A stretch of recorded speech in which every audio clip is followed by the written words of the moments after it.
point to you and tell them you're Mel Martinez.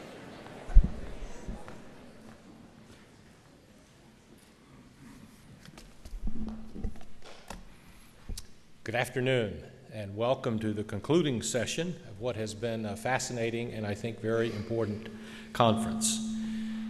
It's been filled with thoughtful presentations and riveting discussions, and I hope these days have been very profitable for you in the many ways that we look at this complicated topic. On your behalf, let me again thank Professors David Coates and Peter Siavelis, who have planned this symposium.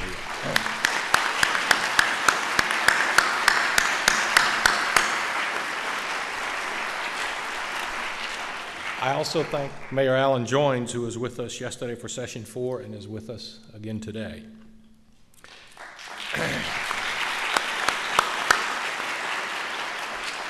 A British Prime Minister was once asked why his job was so hard, and he said, events, my friend.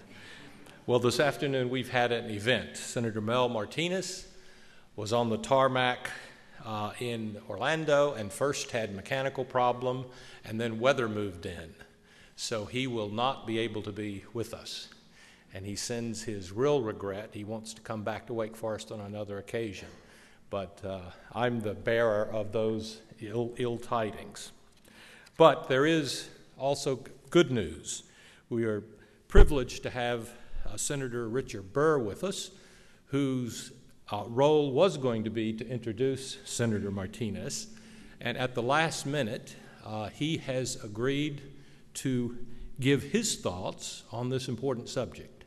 And we deeply appreciate his willingness to do this. As most of you know, Richard Burr is a Wake Forest alumnus, and Winston-Salem is his hometown. He has been a tremendous senator representing the people of the state.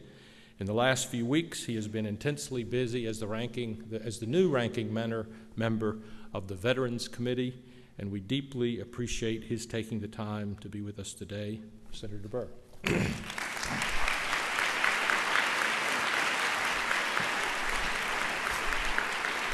Thank you very much. President Hatch, thank you for that kind introduction. Let me assure you, and let me assure you, if it wasn't Winston-Salem and it wasn't Wake Forest University, I'm not sure that I would have as easily agreed to pinch hit for a no-show. It was tough enough for me to commit to come and introduce Mel Martinez. It's even tougher to try to fill in for him. Mel and I are extremely good friends.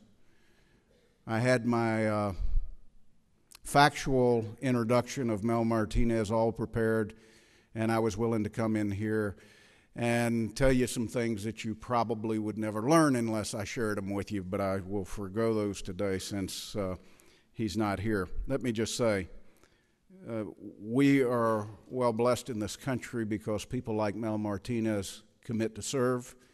He has not only served in the United States Senate, he was the Secretary of HUD. Mel is somebody who truly is committed to solutions.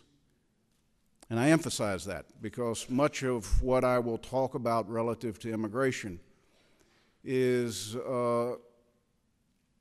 truly about the will of the American people to let the legislative process take place. Mel is a devoted father and husband. He immigrated to the United States when he was 15 from Cuba, and he truly is one of the many success stories that we have in the United States from around the globe who now call this country home. It's my understanding that you have had a wonderful, I think, 2 days, and that it's been informative and an opportunity to hear from really all sides, to hear from individuals who are truly experts, to hear from people and organizations that take distinctly different views as it relates to the policy of immigration. Let me make it perfectly clear. I am not here to talk about the policy.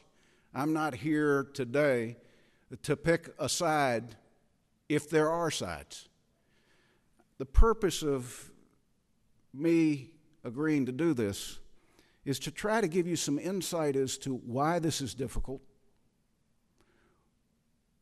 why the Congress is influenced by what the American people think, that it is healthy to have an organization come in and say immigration is costly, immigration is unfair, or on the other side, immigration is market-driven, and immigration really is because our economy needs workers. And I would suggest that there's potentially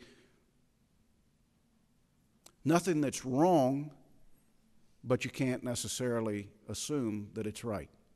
This is an issue that requires a degree of education by everybody to understand the intricacies of it. So let me suggest to you today that my intent is to cover three areas. One, global migration. And when I refer to migration, I mean in and out of areas. Two, North Carolina migration. And three, why legislation stalled / what's next. Global migration is a fascinating process right now. And in large measure because globalization from an economic standpoint is touching practically every country on the globe. Global migration, though, is driven today in large measure based upon the global birth rates and how they've changed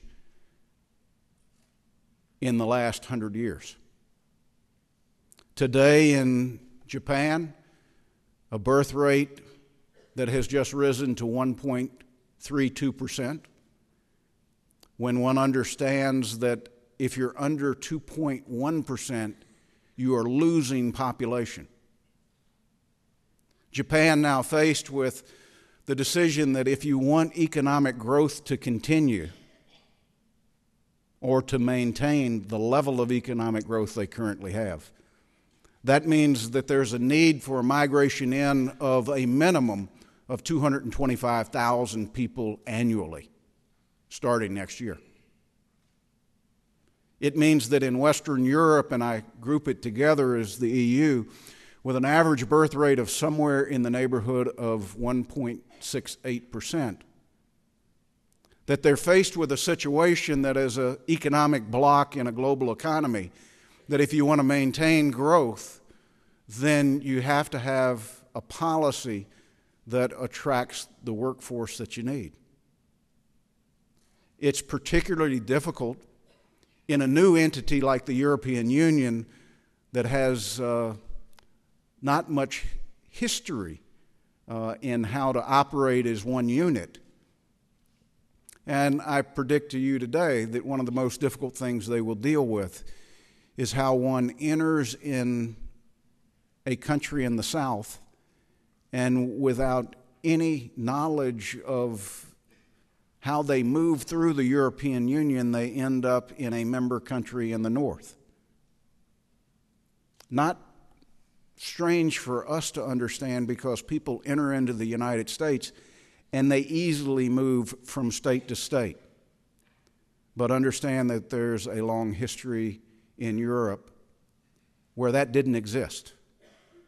It's one thing to agree to a long-term policy when you talk about the citizens of those countries. It's another thing relative to this new enterprise that they have entered into to consider it with non-citizens, individuals that they don't necessarily know where they came in, why they came in, where they are, or what they intend to do.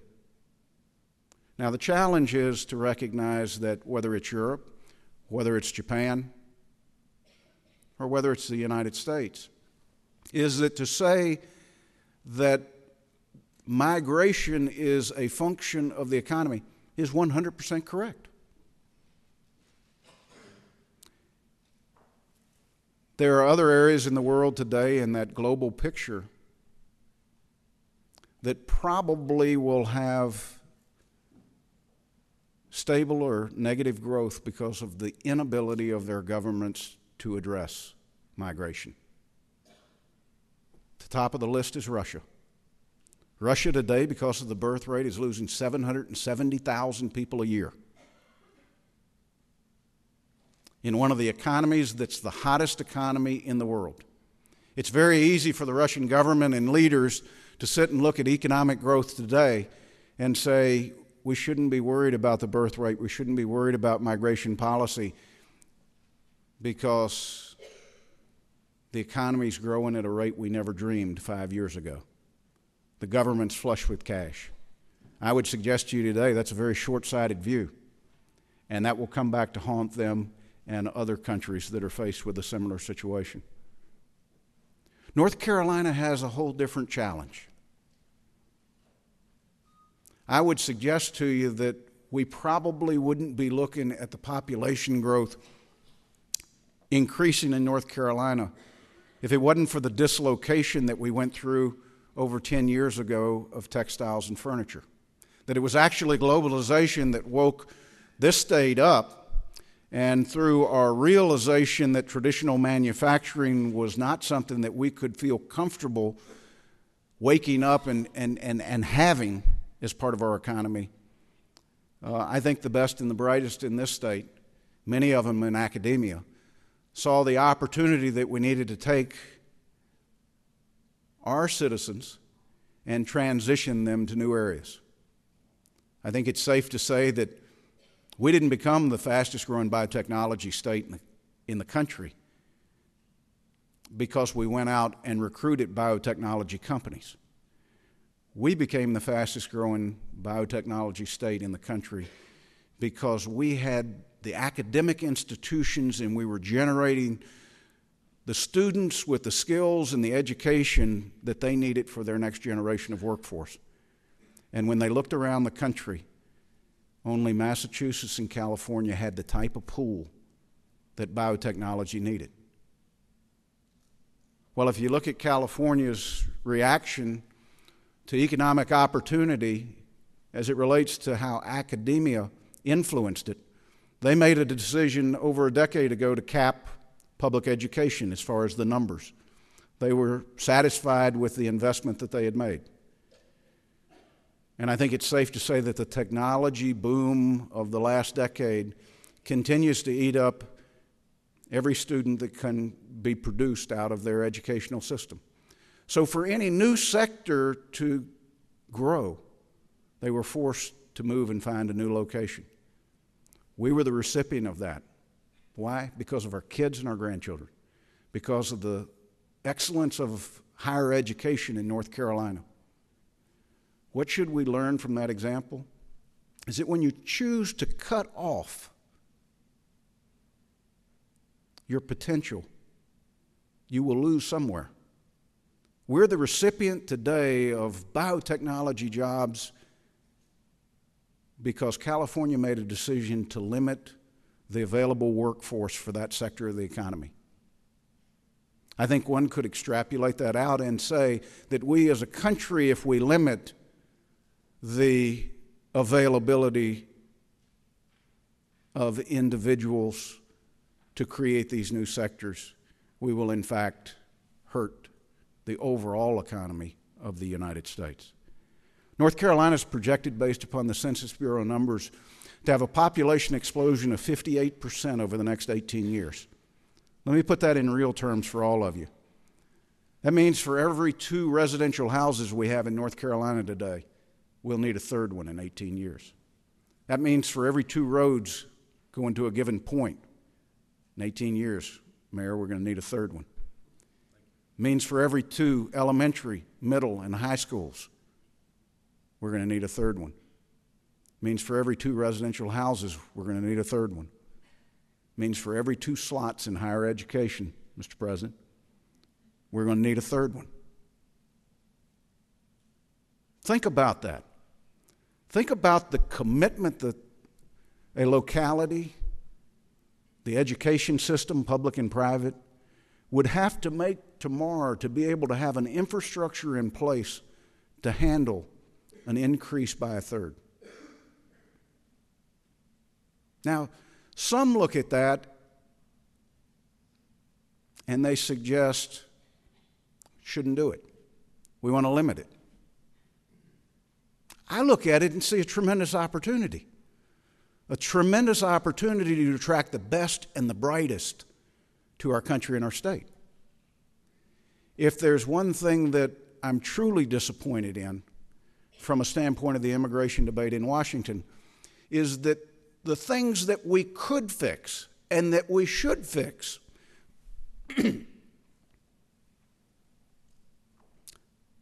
like making it understandable for a student outside the country as to how to apply to come here for an education and make it somewhat more predictable as to whether they'd qualify.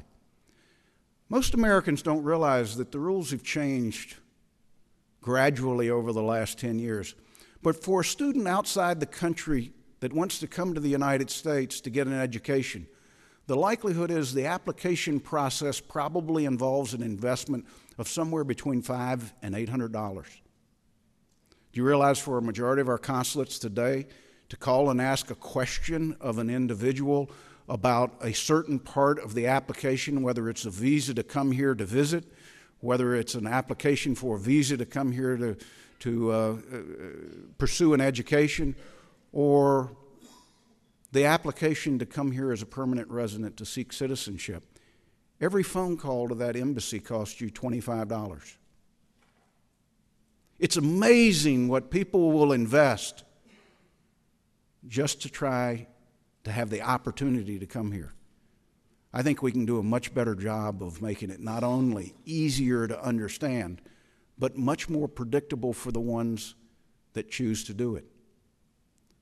I believe that we would make a terrible mistake if, in fact, we allowed people to go somewhere other than the United States for higher education, if, in fact, their preference is to come here. I told the president before I came in, one of the things that I'm focused on right now is how we take the high school graduation rate in the United States, where it's currently 70% of our students graduate on time, and actually set a goal of 100% and a pathway to get there. Why in the world would we limit ourselves to 70% of our kids when Bill and Melinda Gates suggest that of that 30%, more are probably academically gifted than they are academically challenged? By the same standpoint, why would we limit ourselves to the global pool of talented, cream-of-the-crop kids if, in fact, we're in an economy that has no borders? I'm not here to talk to you about globalization, but it's got to be part of the consideration in the debate of immigration and migration. There's no way to hide from it. Because at the way globalization is going today, I can't tell you next May when my son graduates from college, got my fingers crossed. He's going down the road, though. That's a little tougher for me. I can't tell you whether he's going to work in Winston-Salem or Charlotte or Beijing or London. And you know what? It doesn't matter. Because most jobs he could do from any location that he chooses. Thank God we are still the place that people want to come to. And I think because of that, the Congress made a real mistake by stopping the process. But I've got to share with you a little bit about the process. And clearly the spotlight was on the United States Senate. It wasn't on the House.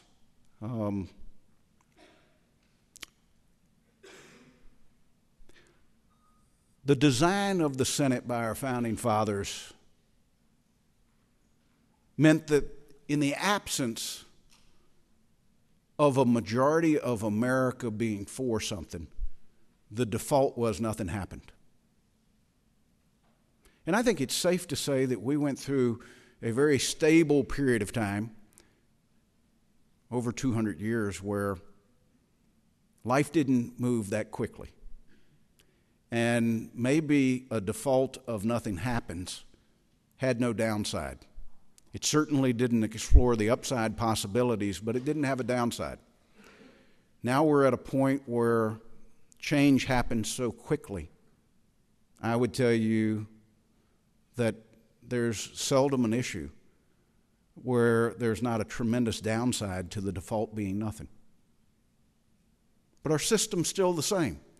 When I go to the Senate floor and the majority leader, regardless of whether they're Republican or Democrat, wants to consider a bill, they stand up and say, I ask unanimous consent to consider, and they name the bill number. If one member of the United States Senate stands up and says, I object, 50% of the bills aren't taken up. The other 50% require a vote of the United States Senate that is at least 61 senators saying they want to move forward. And at any point in the process of consideration of a bill, one can have that type of vote. Now, in large measure, the immigration debate was failed from the start. But I think it was not only healthy for the country, I think it was the right thing to do to start the process.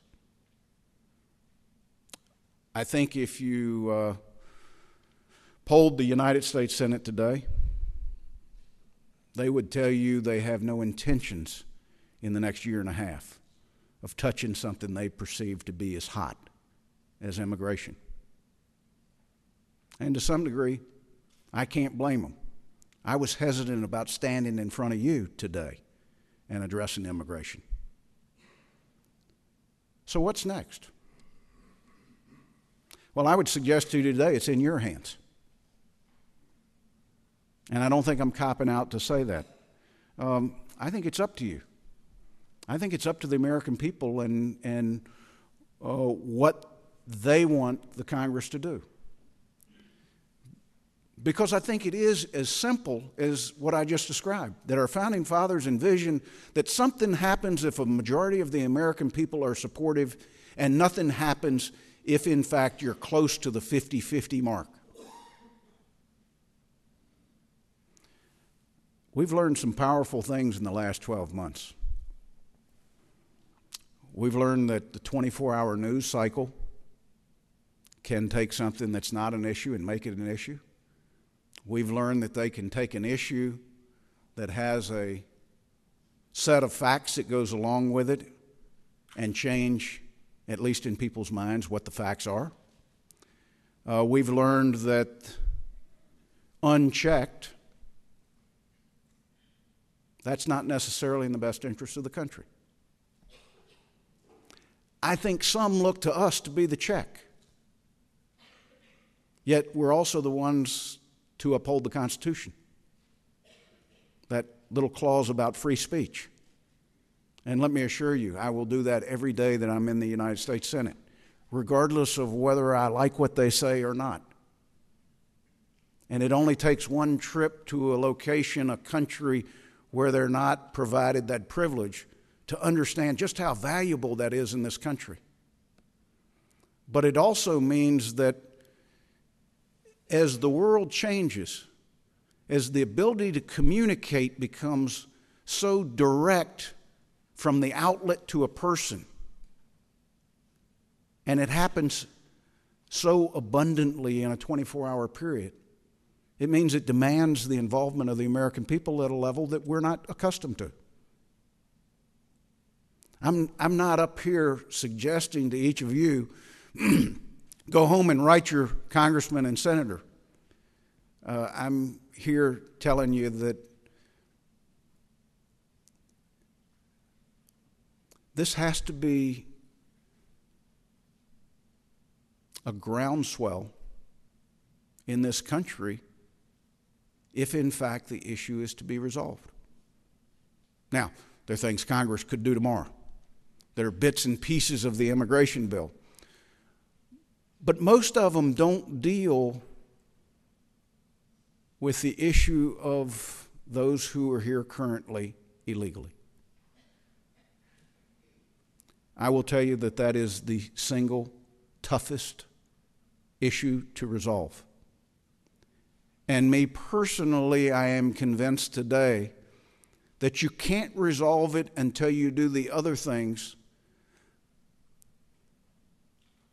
that are under the immigration issue, and you isolate that at the end.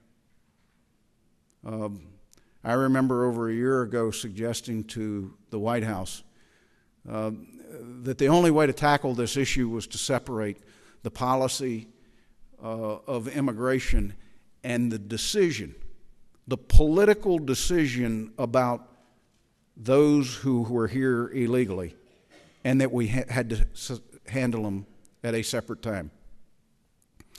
Not the way they saw it. Eventually not the way the leadership of the Senate saw it, Republican and Democrat. In hindsight, I still think I was right. But hindsight does us no good. It's the future and the opportunity that's in front of us, and it's what you have to stay focused on. It's what I have to stay focused on. There's no question in my mind that if globally the economic opportunity, growth or decrease, drives their migration, so does economic opportunity drive our migration. Clearly, we're in a situation in the United States with a 2.11% birth rate, that though we may be able to maintain economic growth this year at 3.5%, the question we have to ask now is, can we do that 5 years from now? Can we do it 10 years from now? And the answer, if it's no, then what you should be asking those elected representatives is, what are you going to do now to prepare for that? Because if they're challenged with that, they have to address immigration. It's no different than me looking at President Hatch with the understanding that there's going to be a third more slots needed in higher education. And Wake Forest is going to do their part, and Chapel Hill is going to do their part, and Duke's going to do their part. And if they don't collectively do it, we have now limited the pool that we have in the future, which will limit the economic opportunities for all of our children and our grandchildren. If Mel were here, I think he would tell you this is the most difficult issue he's ever dealt with. But I'm here, so I will tell you it's the most difficult issue that I've ever dealt with. I'm not sure that there is a clear pathway to how we end up resolving immigration. But there's no doubt in my mind that it has to be resolved. That regardless of what the end legislation looks like, this is an issue that needs to chart what our future looks like and needs to communicate to people inside the country and outside the country what our rules and laws as it relates to immigration look like for the future. I want to share with you one last thing, if I may. It's the words of Thomas Jefferson years ago. He said, "I'm not an advocate of frequent changes in laws and constitutions, but laws and institutions must advance to keep pace with the progress of the human mind." I'm convinced that Jefferson didn't say that for his colleagues at the time. You might remember I had a distant relative that got as many votes for president as Thomas Jefferson got. Thank goodness history's shining on him a little better than it did originally. But I think Jefferson was saying to me and to Mel and to others is that you just can't look where we've been and make an assessment on that, whether that's been the last 10 years or 20 years or 30 years. And you can't look for 200 plus years. That you've got to look at the change that's happened. global economy. What's the rest of the world doing? What are the needs that we have based upon the changes that have taken place? And you, the future Congresses of this country, have an obligation to make changes that reflect the change that has happened in society.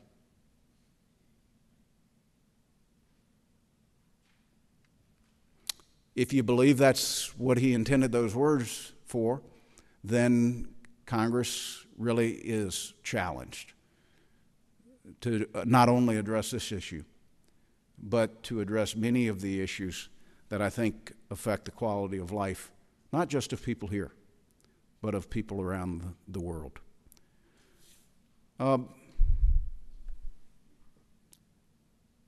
Mel came here when he was 15.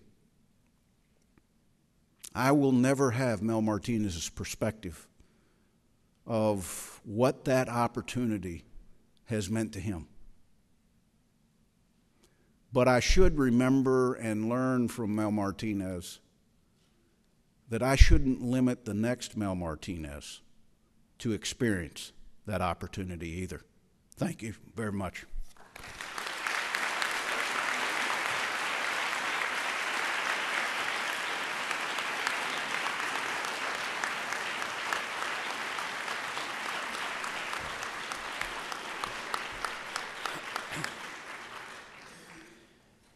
Ladies and gentlemen, it's my privilege and honor to begin the process of drawing this conference to a close, and I will in a moment play my part in that before Peter Siavelis joins me here.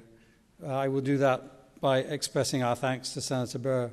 But before I pay tribute to him, I would just like to pay tribute in two other places too. I first of all would like to pay tribute to the University President, Nathan Hatch, for having the vision and the commitment to underpin this conference and to set in motion the entire Voices of Our Time series. It's an important role for this university. I think that this conference has demonstrated that, as so many voices of our time do, and I think our debt to him is enormous.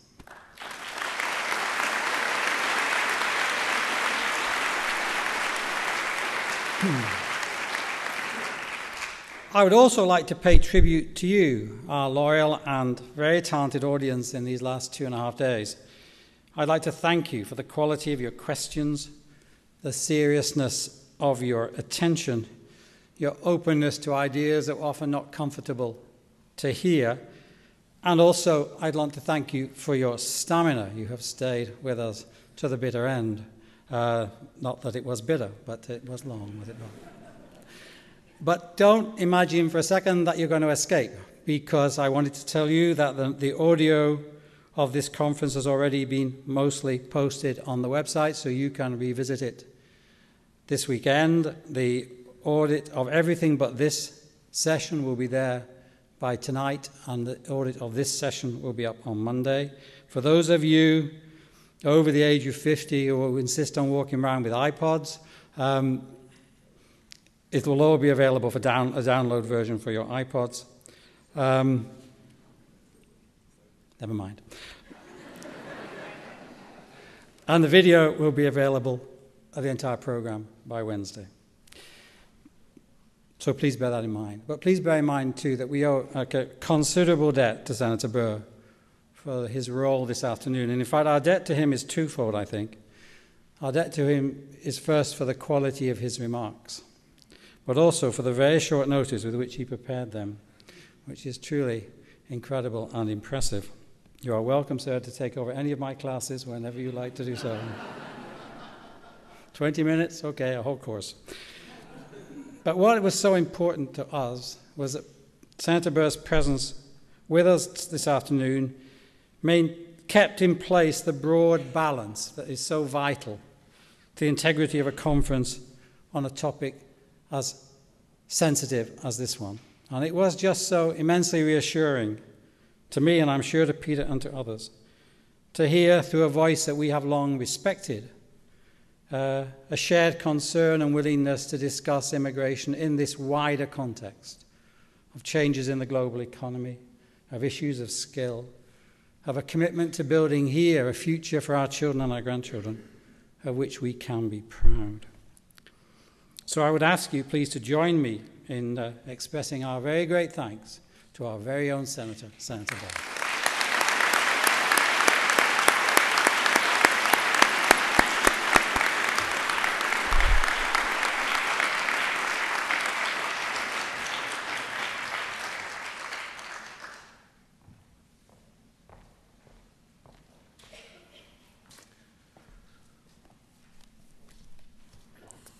Welcome, everybody.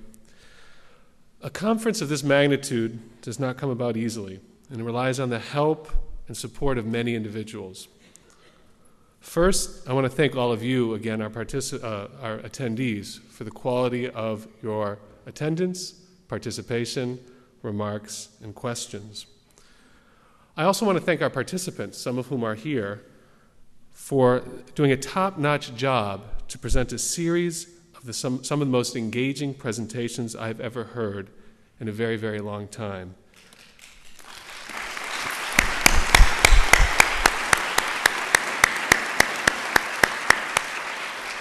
Comments on the high quality of these presentations have been universally positive, and we're very, very grateful for your presence at Wake Forest and the quality of your contribution. Thank you so much. I also want to thank our president, Nathan Hatch, for his vision and his inspiration and leadership in putting together the Voices of Our Time series and encouraging us to organize this conference on a very central issue facing our country. I also want to thank those that are so central to the organization of this conference, in the President's office and in media relations, and especially the crucial work of Sandra Boyette, Pam Barrett, and Jennifer Richwine, who you don't see here, but we've seen very, very often over the last few months, and we're very, very indebted for their help in putting on this fabulous show. So I'd like to give them a hand as well.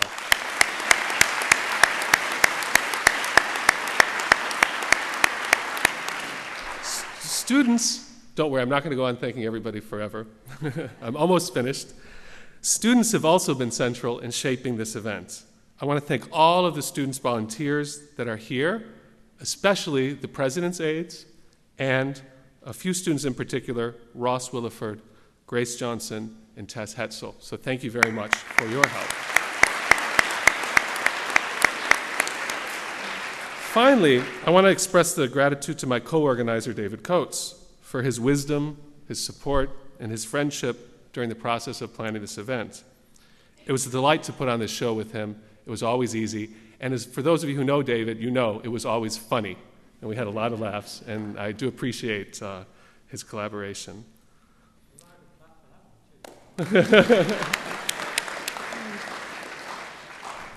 This conference, Immigration, Recasting the Debate, has produced lively, productive debate, analysis of problems and solutions from a whole variety of perspectives. And though it's ending, and is ending in a way that we didn't necessarily expect, we really don't see this as the end. We really see this as the beginning of a community dialogue that we hope continues well after this conference. And we hope that this dialogue continues in an informed, civil, and considerate way, and that it will continue in our university, in our community, and nationwide. Thank you very, very much for your support, and thank you to all of our panelists here today.